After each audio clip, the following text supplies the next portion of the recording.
अच्छा जैन भाई, अब बात करते हैं। लेट्स सपोज के किसी का विजिटर वीज़ा कनाडा का लग गया, राइट, और वो कनाडा आ गया। अब काफ़ी लोग जो चाहते हैं, जो आ रहे होते हैं, स्पेशली कोई यंग्स हमारे एडल्ट्स वगैरह या फिर सिंगल, कि वो यहाँ की कनाडा की उनका गोल होता है कि पीआर हासिल कर लें। तो उसके राउट में जाने के लिए वो पहले वर्क परमिट अप्लाई करते हैं। तो अब ये बताएं कि आप इस बारे में क्या इंफॉर्मेशन प्रोवाइड कर सकते हैं कि how to convert a visitor visa into a work visa. जी। अस्सलाम वालेकुम, उम्मीद है आप सब लोग खैरियत से होंगे।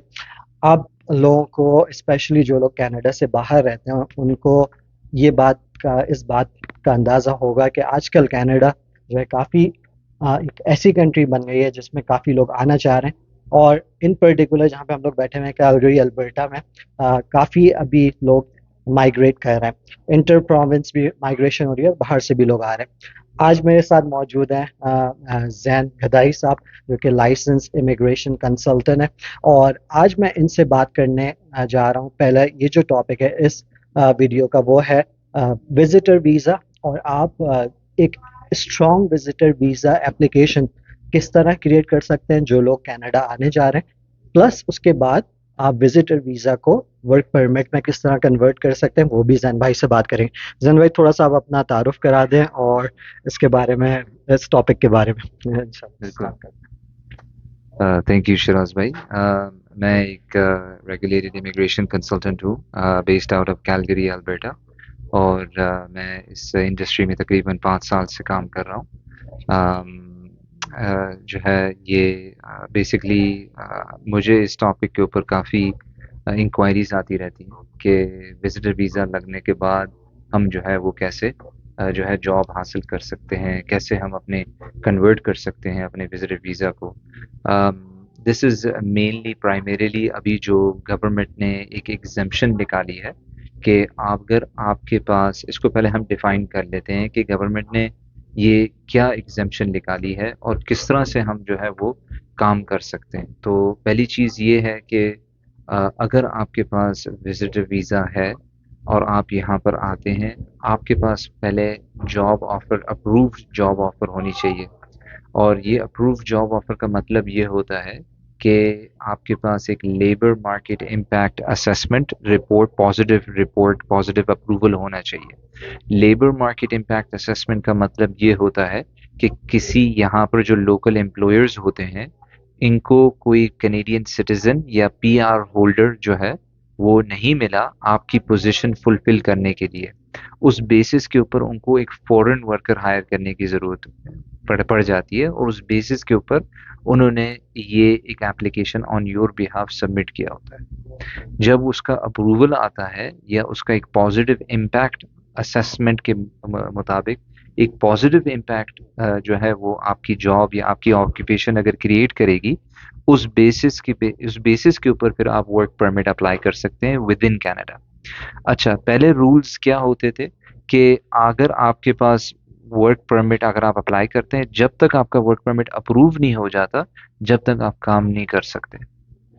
अब गवर्नमेंट ने जो एग्जेम्पशन निकाली थी पिछले साल, वो ये है कि आप during the time your work permit is under process आप काम कर सकते हैं from day one.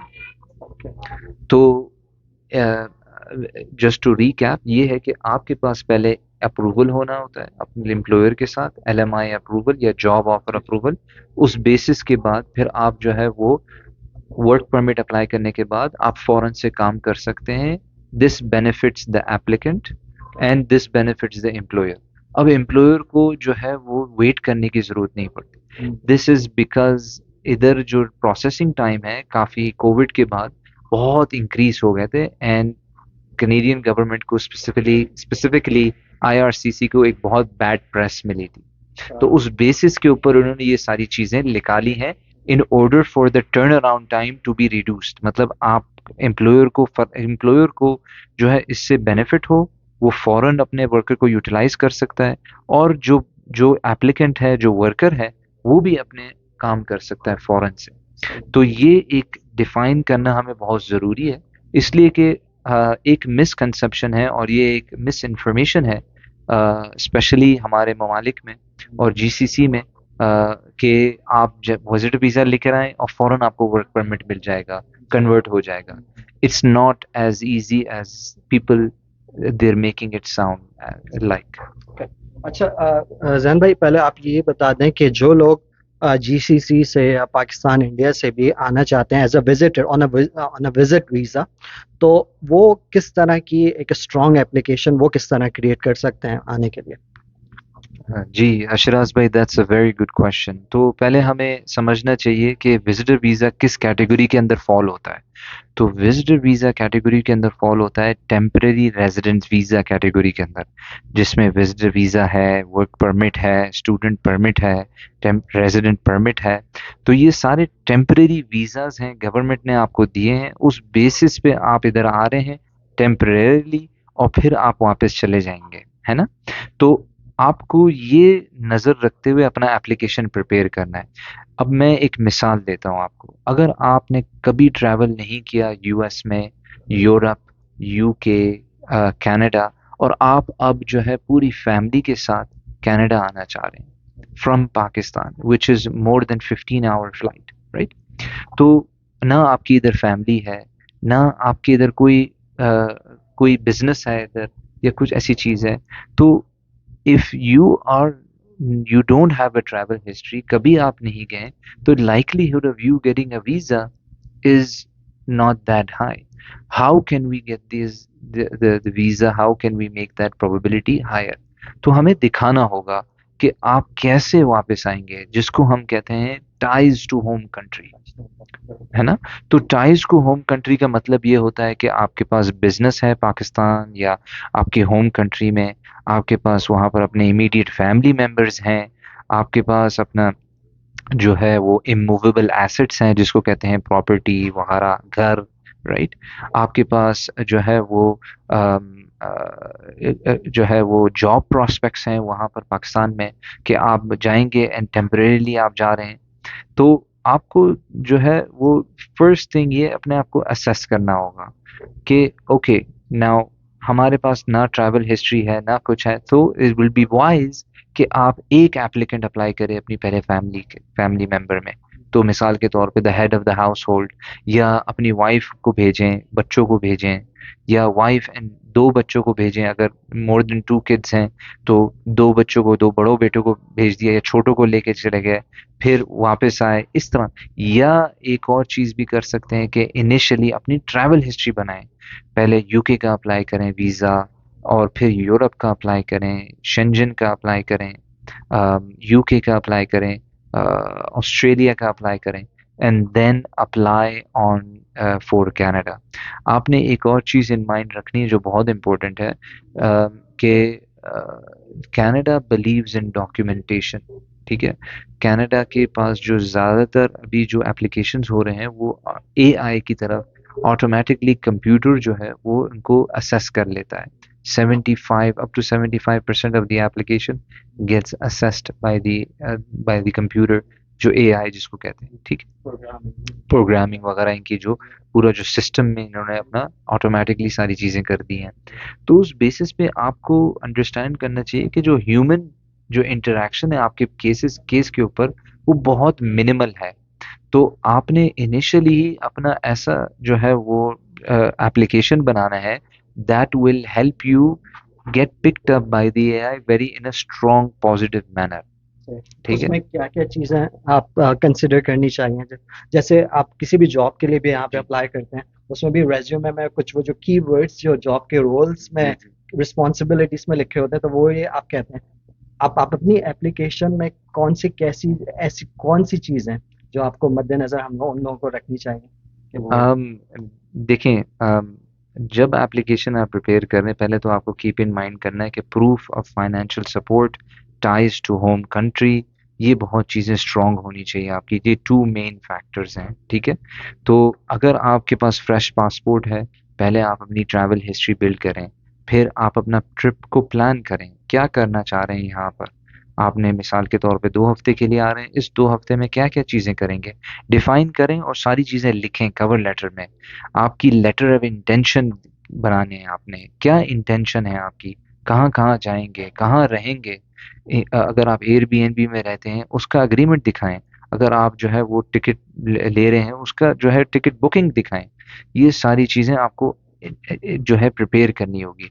If you have assets, घर है हमारे जो है वो काफ़ी जो है वो इंडिया पाकिस्तान से लोगों के पास अपने फैमिली हाउस होल्ड्स होते हैं, ठीक है। उस फैमिली हाउस होल्ड के अंदर आप जो है वो अपने एक विल लेटर लगाएं, प्रॉपर्टी इवैल्यूएशन लगाएं कि आपके पास इतनी जो है वो एसेट्स हैं, आपके पास इतने बैंक स्टेटमेंट है।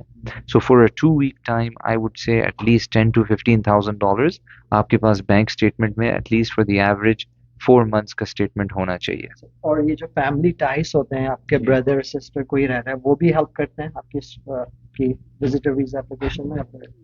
जी, हेल्प कर भी सकते हैं और नहीं भी कर सकते। देखें जिस तरह मैंने कहा कि डॉक्यूमेंटेशन के ऊपर काफ़ी फोकस रहता है गवर्नमेंट का। So you have to make sure कि देखें गवर्नमेंट ऑफिसर जो है आपको देखेगा नहीं, he is not gonna look at your expressions जब आप इंटरव्यू करने आते हैं, या आप अगर आप किसी से उनके से मुलाकात करने, there is no interview, there is no मुलाकात। तो आपको जो है वो डॉक्यूमेंटेशन के ऊपर अपना बहुत फोकस करना पड़ेगा। तो letter of invitation doesn't mean कि आपका एप्लीकेशन अप्रूव हो जाएगा, right. It more focus should be done on आपकी ट्रैवल हिस्ट्री, आपकी एसेट्स, इमूवेबल एसेट्स, और आपके पास जो प्रूफ ऑफ फाइनेंशियल सपोर्ट है कि आप वापस कैसे आओगे। वो चीज, वही चीजें आपको वापस लेकर आएगी ना। अच्छा जैन भाई, अब बात करते हैं, लेट्स सपोज के किसी का विजिटर वीजा कनाडा का लग गया, राइट, और वो कनाडा आ गया। अब काफी लोग जो चाहते हैं, जो आ रहे होते हैं, स्पेशली कोई यंग हमारे एडल्ट्स वगैरह या फिर सिंगल, कि वो यहाँ की कनाडा की उनका गोल होता है कि पीआर हासिल कर लें। तो उसके राउट में जाने के लिए वो पहले वर्क परमिट अप्लाई करते हैं। तो अब ये बताएं कि आप इस बारे में क्या इंफॉर्मेशन प्रोवाइड कर सकते हैं कि how to convert a visitor visa into a work visa? जी बिल्कुल।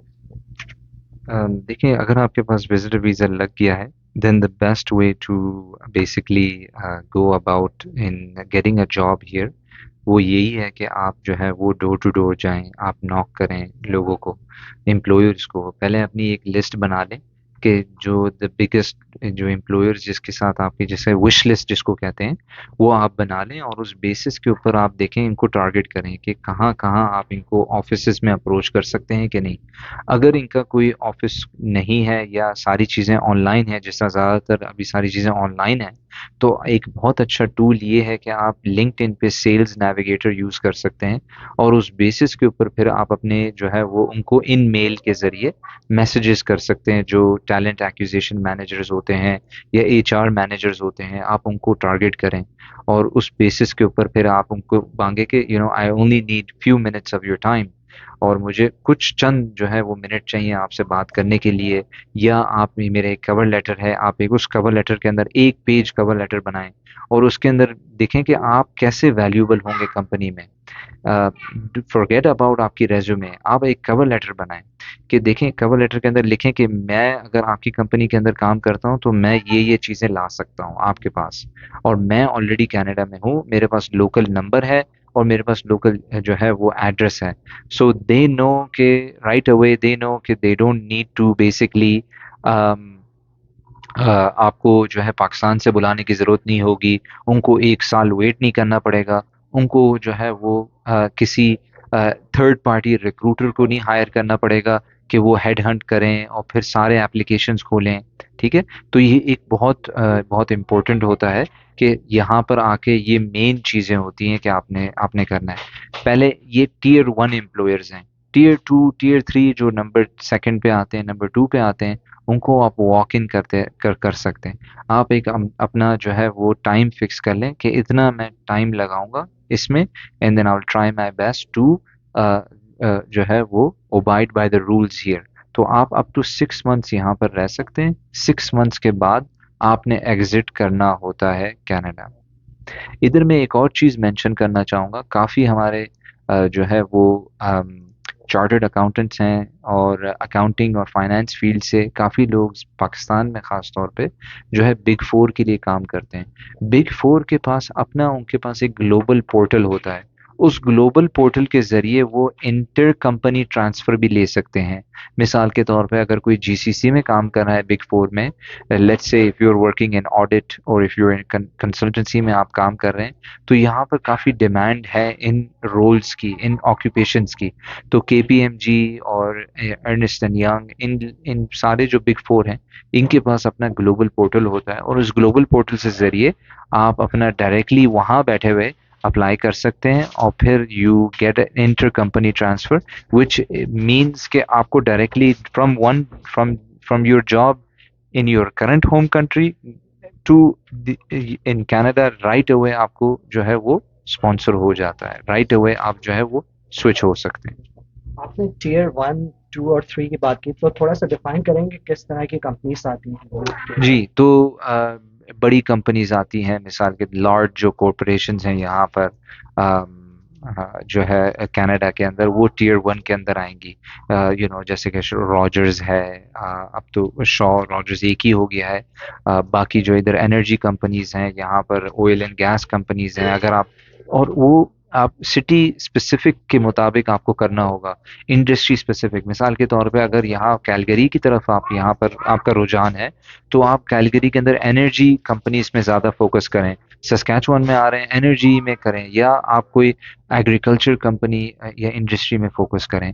आप अपने जो है वो लार्ज कॉरपोरेशंस को काफ़ी जो है टारगेट करें। जो आईटी से मुतालिक जो है वो लोग हैं, वो in my opinion should avoid the big cities. I think अब स्मॉलर सिटीज की तरफ भी बहुत डिजिटलाइजेशन हो रहा है। मिसाल के तौर पे Saskatchewan has launched a lot of programs, तो वहाँ पर फोकस करें, या छोटे ईस्ट की तरफ चले जाएं जो है, नोवा स्कोशिया है या न्यूफाउंडलैंड लैब्राडोर है। हाँ, वहाँ पर आपके जॉब्स कम हैं, but once you are here you are on a valid visitor visa, और आप एक मर्तबा अपना जो है वो लिंक्डइन के जरिए उन कंपनीज को टारगेट करते हैं, you may have a shot, right. बिल्कुल। अच्छा, मैंने ये बताया कि मैंने कुछ पाकिस्तानियों को हमारे जो स्पेशली देसी बिजनेसेस हैं उनमें भी काम करते हुए देखा है, स्पेशली रेस्टोरेंट्स टाइप के पिज़्ज़ा शॉप्स वगैरह, उसमें देखा है कि एलएमआईए पे उनको दे दिया है, वो काम कर रहे हैं। तो क्या आपकी नज़र में इस तरह की कोई फील्ड्स हैं जो कि यहाँ पे, अगर फॉर एग्जांपल किसी की आईटी फील्ड है, वो वहाँ से पाकिस्तान या इंडिया से आ रहा है, उसको नहीं मिल रहा, उसको रिस्पांस नहीं आ रहा, तो उसका फिर ऑल्टरनेटिव क्या है? कोई इस तरह की इजी काइंड ऑफ जगह फील्ड्स या फिर इनिशियली है जहाँ पे आप अप्लाई कर सकते हैं और फिर वो आपको एलएमआई दे दे, देन यू वर्क टुवर्ड्स आपके जो है वो जो फील्ड है उस पर। अम, देखिए, ये आपकी बात सही है, काफ़ी शॉर्टेज है मार्केट के अंदर, लेबर मार्केट में काफ़ी शॉर्टेज है। लेकिन आई थिंक देखें, अगर आपको अपनी फील्ड के अंदर जॉब नहीं मिल रही है, तो एम्प्लॉयर को भी डिफ़िकल्ट होगा वो प्रूव करने के लिए। तो हाँ, अगर एम्प्लॉयर के पास मिसाल के तौर पे आप पिज़्ज़ा शॉप में काम करते हैं, और पिज़्ज़ा शॉप के अंदर 5 ब्रांचेज़ हैं, पिज़्ज़ा शॉप के, या 2 ब्रांचेज़ हैं, they need an IT manager, या they need somebody related to IT या marketing या sales का उनको कोई चाहिए, या जिसके पास कोई फ्रेंचाइज एक्सपीरियंस हो, ताकि वो इनको हेल्प करे फ्रेंचाइज करने के लिए। तो उस बेसिस के ऊपर यस, आप कर सकते हैं, आप अप्लाई कर सकते हैं। देखें, जो एम्प्लॉयर अप्लाई करता है अपने फॉरेन वर्कर के लिए, तो वो 4 चीज़ों के ऊपर mainly initially, genuineness of the application कहते हैं इसको, जिसमें ये होता है कि ही मस्ट कंप्लायंस जो है होती है, ठीक है। ही मस्ट जो है, अगर पास्ट में एम्प्लॉयर ने कभी फॉरेन वर्कर को हायर किया है, उसने वो रूल्स एंड रेगुलेशंस के बेसिस के ऊपर उसने कंप्लाई किया है कि नहीं किया। आपके पास रीजनेबल बिजनेस नीड होनी चाहिए कि हाँ, इस जो फॉरेन वर्कर है, does he really fit in that role, can he do that role, right. और जो आपकी क्वालिफिकेशंस हैं वो जो है वो मीट कर सकते हैं, और बिजनेस एक्टिवली एंगेज्ड है कि नहीं है। मिसाल के तौर पे आपने काफ़ी होता है कि यहाँ पर कंपनीज हैं काफ़ी लोगों के पास, लेकिन उनकी एक्टिव कंपनी नहीं है। तो ऑफिसर्स जो गवर्नमेंट है वही देखती है कि फॉरेन वर्कर को इतनी पैसे देने के लिए उनकी इतनी इतनी अपनी खुद आमदनी है कि नहीं है। मिसाल के तौर पर अगर किसी को आप $50,000 जो है सैलरी दे रहे हो सालाना, आपकी अपनी नेट इनकम जो साफी इनकम जो होती है, आमदनी जो होती है, उसमें आपकी 50,000 से ज्यादा है कि नहीं, right? That's a question mark. तो अगर जो पिज्जा शॉप है या जो स्मॉल बिजनेस है, मॉम एंड पॉप शॉप है, वो अगर इतना अर्न नहीं कर रहा, तो that might not be a good employer to go and approach for an LMIA। तो आपको भी थोड़ा सा समझना जरूरी है कि देखें, yes may be the employer agrees to give you the job, लेकिन हाँ, आपको थोड़ा सा फर्दर इसके में सोचना है कि ओके, इज द एम्प्लॉयर का असेसमेंट हुआ हुआ है या नहीं हुआ हुआ। तो इसमें बेस्ट तरीका ये है कि आप एक किसी लॉयर या कंसल्टेंट के पास जाएं और उनसे डिस्कस करें कि क्या क्या चीज़ें होती हैं, कि एम्प्लॉयर को क्या क्या डॉक्यूमेंट्स दिखाने होते हैं, ताकि the employer can also work on getting these kind of candidates जो पास हो जाएं असेसमेंट ना, गवर्नमेंट का। अच्छा, मेरा इसी से रिलेटेड क्वेश्चन, बहुत से एम्प्लॉयर्स अब आजकल सुनने में बहुत आया है कि वो 30,000, 40 एंड 50,000 तक जो है वो आपको मांगते हैं कैंडिडेट से, और वो बोलते हैं हम आपको एसेस करेंगे, गेटिंग LMIA और फिर वर्क वीज़ा। इसके बारे में थोड़ा सा इनपुट देना चाहेंगे? जी, ये कमर्शलाइज्ड हो गया है एज पर द रेगुलेशंस। ये चीज़ें जो है वो सही नहीं है, अनएथिकल हैं, जो है इमोरल है। तो आप पहले जब भी यहाँ पर आते हैं तो आपने जब जैसे वो बात हो गई जो विजिटर वीज़ा की मैंने आपसे जिक्र की थी, राइट? कि पहले समझें कि गवर्नमेंट का एग्जेम्पशन का मतलब क्या है।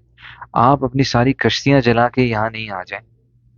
अगर आप कश्तियां जला के यहाँ आ जाएंगे, आपको एक यहाँ पर फिर जॉब नहीं मिलती, खुदा ना खास्ता या कुछ हो जाता है, तो फिर you wanting to take steps which are unethical, which are immoral, ठीक है? और तो इलीगल भी है या फिर ये पैसे जी, मतलब ये अलाउ नहीं है कोई एम्प्लॉयर आपसे जो है वो पैसे ले। लेकिन we don't live in a perfect world Shiraz भाई, राइट? तो ये चीज़ें जो है वो आपको अपने तौर पे ड्यू डिलिजेंस करना बहुत ज़रूरी है। अच्छा, एंड में अब आप ये भी बता दें कि आपकी जो इमिग्रेशन कंसल्टेंट है वो किस तरह से हेल्प करती है विजिटर वीज़ा, या फिर विजिटर वीज़ा पे मेरी बात कर लेते हैं, या फिर अगर और फर्दर भी आप हेल्प करते हैं। और प्लस ये भी बता दें कि जो लोग इस वीडियो को देख के मे भी आपके पास आए, तो आप में भी शायद डिस्काउंट भी ऑफर है अगर कुछ करना चाहें तो। जी जी, बिल्कुल बिल्कुल, एब्सोल्युटली। जो जो विजिटर वीज़ा में हम यही है कि बेसिकली हमें जो मैंने फैक्टर्स जो मेंशन किए थे इन माय प्रीवियस वीडियो के, आपके जो टाइज होते हैं, जो आपके प्रूफ दिखाना चाहते हैं, तो we want to take it slow, we want to first assess, देखना है कि क्या आपके, देखें, आई बिलीव कि हमारे पास जो है वो we don't have one shot, हमारे पास एक ही मौका नहीं है, लेकिन जो हमारी तरफ से बेस्ट एफर्ट हो सकती है वो हम डालें, ठीक है? अम, आपने ये अंडरस्टैंड करना है कि कोई भी आपको डन बेसिस के ऊपर कोई नहीं कर सकता विजिटर वीज़ा, कोई भी वीज़ा एप्लीकेशन, राइट? और ये भी मैं आपसे मैं आपको ये जिक्र करना चाहूँगा कि कोई यहाँ पर कंसल्टेंट या लॉयर, उसके कोई कनेक्शंस नहीं है एम्बेसी में या प्रोसेसिंग से केस प्रोसेसिंग सेंटर में। It's totally assigned as random, ठीक है? तो रैंडमली कंप्यूटर असाइन करता है ऑफिसर्स को केसेस। तो हम लोग जब असेस करते हैं, हम यही चीज़ों के ऊपर एम्फसाइज करते हैं कि आपकी टाइज कैसे बिल्ड हो सकती हैं, कैसे स्ट्रांग हो सकती हैं, आप प्रूफ ऑफ फाइनेंशियल सपोर्ट अपना कैसे स्ट्रांग कर सकते हैं, आप जो है वो अपनी लेटर ऑफ इंटेंट को कैसे बना सकते हैं, कैसे स्ट्रॉन्ग कर सकते हैं, पहले अपनी ट्रैवल हिस्ट्री पे किस तरह फोकस कर सकते हैं, ये सारी चीज़ों के ऊपर हम डिस्कशन करते हैं। एंड जो भी कस्टमर इंशाल्लाह अगर आपकी तरफ से कोई आता है तो we can provide them a free consultation, जिसके अंदर जो है वो हम इनके साथ बैठेंगे, डिस्कस करेंगे, और ये सारी चीज़ों के ऊपर हम प्लान के मुताबिक, अगर वो मुतमईन है then we can go ahead and proceed further with their case, inshallah. Perfect इंशाल्लाह thank you Yeah. Very much इसका और मैं जैन भाई का जो नाम जो है जिसके लिए इनका इनका जो बिजनेस का नेम और फ़ोन नंबर यहाँ पे चला भी दूंगा स्क्रीन पे और आपको डिस्क्रिप्शन में भी जैन भाई का कांटेक्ट इन्फॉर्मेशन मिल जाएगा जो लोग भी कांटेक्ट करना चाहें जैन भाई को इस हवाले से एंड में कुछ और इनपुट देना चाहेंगे मेरे ख्याल से हमने सारी चीज़ें कवर कर ली कंक्लूजन में आई थिंक मैं बस sorry just one last thing मैं ये कहूँगा कि देखें मायूस ने अगर कभी रिफ्यूज़ल हो भी जाता है तो मायूस नहीं हुए हैं और जो है वो हमारे ख़ास तौर पे जो इंडो पाक जो कम्युनिटी है वो we like to take shortcuts तो आप थोड़ा सा जो है वो you know go step by step आप एक एक करके सारी चीज़ें आहिस्ता आहिस्ता असेस करने के बाद अपने आप को फिर उसके बाद जो है वो आप एक स्ट्रॉन्ग एप्लीकेशन डालें वन टाइम कभी कभी होता ये है कि हम लोग कंपेयर करने लग जाते हैं कि मेरे मिसाल के तौर पे हम समझते हैं ओ किसी आप मेरे दोस्त ने या कोई हमारे जानने वाले होते हैं उन्होंने एप्लीकेशन डाली और उनका अप्रूव हो जाता है तो डजंट नेसेसरीली मीन कि आपका भी अप्रूव हो अगर आप उस सेम कश्ती में हैं या सेम बोट में हैं तो आपको अपनी तरफ से असेस करना है and the best way to do it कि आप किसी लाइसेंस कंसल्टेंट के पास पहले कंसल्टेशन करें और उस बेसिस के ऊपर फिर आप उनके एक प्लान ऑफ एक्शन बने and then you go ahead and proceed with that application right okay thank you बहुत शुक्रिया जैन भाई आपके टाइम का और अगर आप लोगों के कोई क्वेश्चंस हो तो आप डेफिनेटली कमेंट्स में लिख के पूछ सकते हैं इस टॉपिक के हवाले से और इस वीडियो को यहीं पे कंक्लूड करते हैं वीडियो को शेयर करें और वीडियो अच्छी लगी लाइक का बटन दबाना नहीं भूलेगा और अगर आप सब्सक्राइब नहीं है चैनल पे तो सब्सक्राइब भी कर देगा अंटिल नेक्स्ट टाइम खुदा हाफिज